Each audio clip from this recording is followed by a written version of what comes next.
Okay, so as an HR team of one, you're wearing all those hats, right? Everything you and I just talked about. Yeah. How do you actually manage your time effectively and prioritize the tasks to ensure that you're working on the things that are most critical to your organization? Yeah, that's such a good question. And it's so interesting. And the reason I mentioned about my master's degree is because I started, was hire number 40, first HR hire at this company while I was getting my degree, while I was, knee deep in textbooks, not the kind of books that you like to read, I imagine.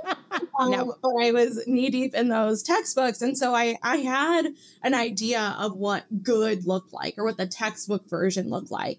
And you have to think about what those logical processes are. Okay, someone needs to get hired. What are the steps that need to happen in order for me to onboard that person? Or what does good recruiting look like? And so once you start to think about those logical processes, but more importantly, what's the end goal of that process? Then you have to think about, okay, who's going to do this? Is it a person? Is it a tool? Is it technology? And then what ways can I make this really streamlined? How do I automate it, make it really efficient? And it was actually, ironically enough, it was the CTO, the Chief Technology Officer at Steno, who originally introduced me to Rippling because he thought, this is really cool technology. I like what they're doing over there. By the way, their HR tool, like you should check it out. And now I know that Rippling is so much more than that. But after so many years of experience with ADP and TriNet and all these other like really old school tools, I was so excited to see how Rippling can help me achieve a lot of those goals and scale the business in the way that I wanted to, with those end goals in mind, incorporating a lot of that automation and all of the things that I really wanted to do to like drive these initiatives forward.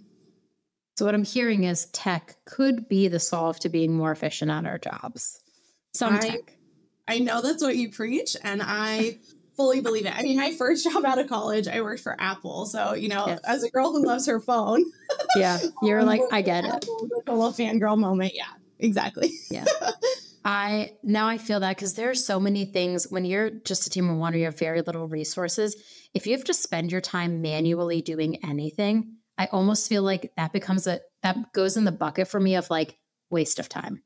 Like if I have to manually do this process every time, it's not going to scale well. And if I don't have a solution that lets me do this quickly, like then I'm going to spend my day working on things that are maybe important, but aren't going to actually drive the business forward.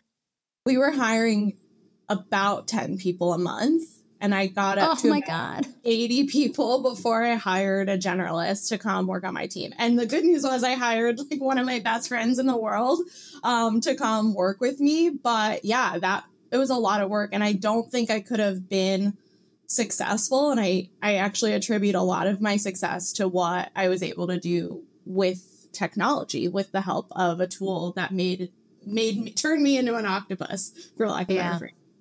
No, I agree. The tech to me is just, it can save so much time, which I like. Yeah, I'm always thinking about how do I save my time because I have such limited of it. And so if like there's a tool that can help you save time, like you were hiring 10 people a month, that's wild.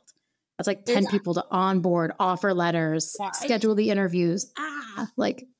There's actually a couple of us on the solutions consultant team here at Rippling that were previous Rippling customers. So it's it's not the normal profile for this type of role, but we've used the product. We understand the pain points that some of our other customers out there are facing. And it's been really cool to collaborate with, one of my best friends at work now, he was for one of our larger customers in the enterprise side. So it's been really interesting to see how different HR leaders have approached using Rippling, how we've come into this role and how we talk about our experience with Rippling. It's been really powerful, I think, of course, for Rippling to have all these people who can advocate, but also just for us to share ideas and to really collaborate on like, what does someone mean when they're asking about, personnel action forms, and what does someone mean when they need to think about headcount planning? Like we can really be that technical expertise, but also this industry expertise to help drive, the evaluation and help people make decisions about this type of technology. Yeah. I think it's always fascinating when people love the tech so much they go work there. I think that just like speaks volumes, honestly, especially for like HR tech, where I know everyone has an opinion on HR tech. I think it's like one of the worst industries to work in when it comes to technology, because it's not really a decision like we also as HR leaders can completely just make, right? Because it impacts everyone across the org. So if you choose a bad technology, like I've worked places where employees have been like, I will not use that system. Or I have to like beg them to log in to do something. And I'm like, I don't want to have to beg you to log in to do the thing that I told you to do. I want you to like not feel excited to log in, but like at least not hate logging in, you know? Right. Right. I think that's where it becomes critical you have to get that alignment from your stakeholders early on all things. And it's not just the technology, right? Like something that I didn't do well, actually, in that if I was to go back and do it all again at some of these companies, is to take inventory of every single stakeholder and what their idea of good HR looks like, what their risk tolerance is, what their people management philosophy is, and really like take that inventory and use it.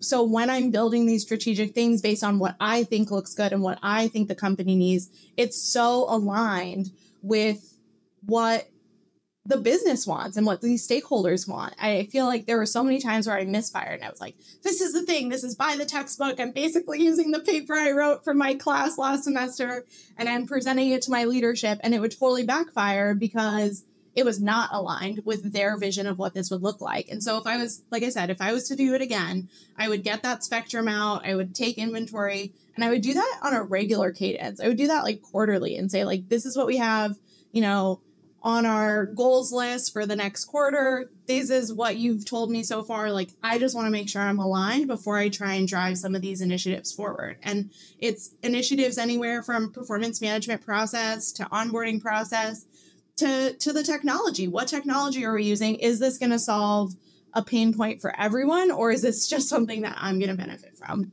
Yeah, that's such a good point. That like makes me think about I have a lot of questions about stakeholder management, but that's like not what we're going to talk about today, because we're an HR team of one.